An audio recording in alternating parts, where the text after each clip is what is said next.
హైదరాబాద్ రియాల్టీలో 59,386 ఇళ్ల రిజిస్ట్రేషన్లు జరిగాయి. గత ఏడాది ఇదే కాలంలో 52,591 పెరుగుదల నమోదైందని నెట్ బ్యాంక్ ఇండియా వెల్లడించింది. రూ.1,00,00,000 అంతకంటే విలువైన ఇళ్ల లావాదేవీల్లో 79% వృద్ధి కనిపించింది. నెలవారీ గణాంకాలు మాత్రం నిరాశపరిచేలా ఉన్నాయి. ఈ ఏడాదిలో అత్యల్ప రిజిస్ట్రేషన్లు సెప్టెంబర్ మాసంలో జరిగాయి. 4,903 యూనిట్లకు పడిపోయాయి. నగర రియాల్టీలో నెలకొన్న పరిస్థితుల కారణంగా రిజిస్ట్రేషన్లలో తీవ్ర హెచ్చుతగ్గులు నమోదవుతున్నాయి.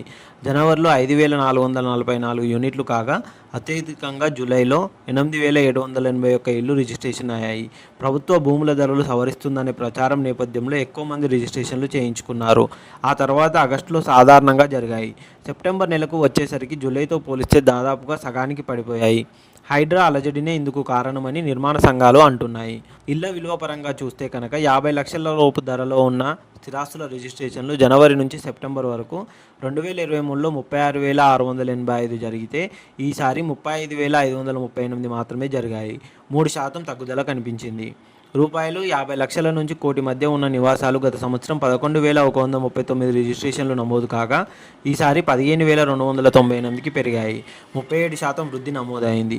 రూపాయలు 1,00,00,000 అంతకంటే ఎక్కువ ఖరీదైన నివాసాల రిజిస్ట్రేషన్లు 4,760